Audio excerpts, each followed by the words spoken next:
Welcome to Endiver. Have you ever wondered why people fall in love with you? Not what they say, not what they show, but the deeper, unspoken reason behind their affection. Carl Jung once said that, we are not loved for our virtues, but for the hidden things that awaken in others what they have forgotten about themselves. It's a mysterious idea, that love isn't really about who you are, but about what you mirror in another person. And that's the first reason people fall in love with you, because you reflect something they lost. Maybe it's their lost innocence.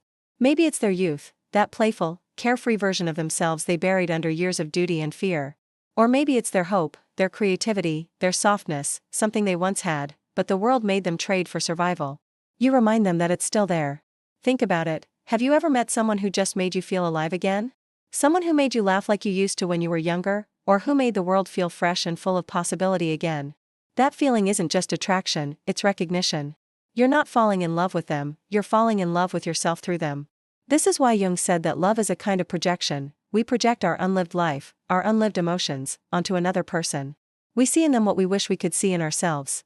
We call it love, but often, it's memory disguised as passion. That's why some people fall in love with you so quickly. It's not that they know you, it's that you remind them of a version of themselves they desperately want back. You don't have to be perfect. You just have to awaken something forgotten in them.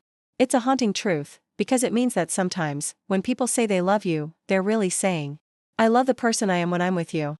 And that brings us to the second reason people fall in love with you, because you reflect what they want to become. We fall in love not only with the past but with our potential. With someone who makes us feel like we could be more, braver, freer, more whole. You might not realize it, but when someone admires you, it's often not your achievements or your looks, it's your energy. The way you handle pain. The way you stay kind when life gets hard. The way you carry silence with dignity. People are drawn to that because it mirrors the person they wish they were. This is the other side of projection, not the nostalgic side, but the aspirational one. When people fall in love with you, they're falling in love with their own potential, their own hidden greatness reflected back at them. That's why admiration so easily turns into love. That's why someone can look at you and say, I don't know what it is about you, because what they're really feeling is the stirring of something within themselves. Love, Jung would say, is a psychological event before it's a romantic one. It happens inside us. The other person is just the mirror, the surface where our unconscious finally recognizes its own face. That's why love feels so electric at first. It's not just about chemistry or looks. It's about reunion, the reunion of what we lost or what we've never yet lived. But of course, the problem is that projection never lasts. At some point, reality breaks through the image. We start seeing the other person not as our mirror, but as they really are, with their flaws, limits, and needs. And that's when love either deepens, or it dies. When the projection fades, when the fantasy falls apart, we're left with a question, can I love this person for who they are, not for what they represent? That's where real love begins. But most people never reach that point, because they fall in love with their own reflection, and when it disappears, they leave. Think about all the relationships that burn bright and then fall apart. At first, both people feel like they found their missing piece. But after a while, they realize they were chasing themselves through the other person. They weren't ready to see the human being behind the illusion.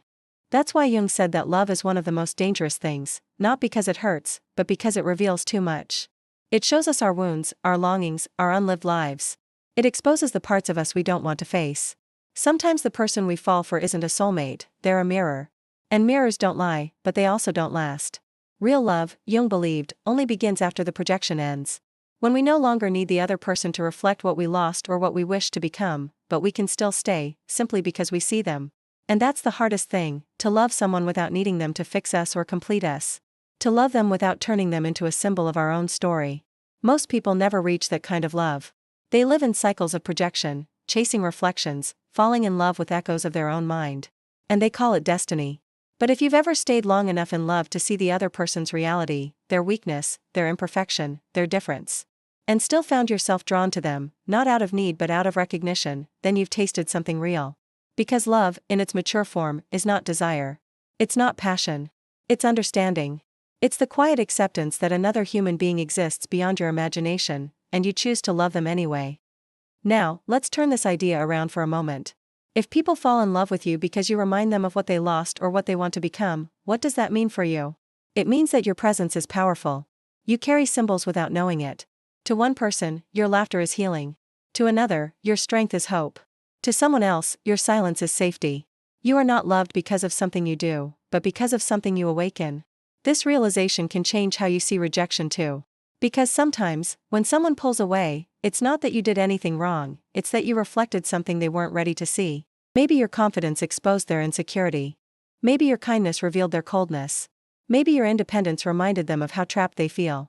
People don't always fall in love with you because of who you are, and they don't always leave because of who you are either. They fall in love and fall apart because of what you stir inside them. Jung used to say that we meet ourselves time and again in 1,000 disguises on the path of life. Every person who crosses our path carries a part of our soul's unfinished story. And love, romantic or otherwise, is one of the ways life brings us face to face with what we most need to heal. So maybe, the next time someone loves you deeply, don't rush to understand why. Instead, ask, what part of them do I awaken? What part of me do they awaken? Because love isn't just an emotion, it's a revelation. It shows you what you are missing, and what you are meant to become. And when two people become aware of this, when both stop projecting and start seeing, love transforms. It stops being a dream, and becomes a partnership of consciousness. A mirror that reflects not what we were, not what we could be, but what we truly are. So yes, people fall in love with you for two reasons, because you reflect their past, or because you reflect their potential.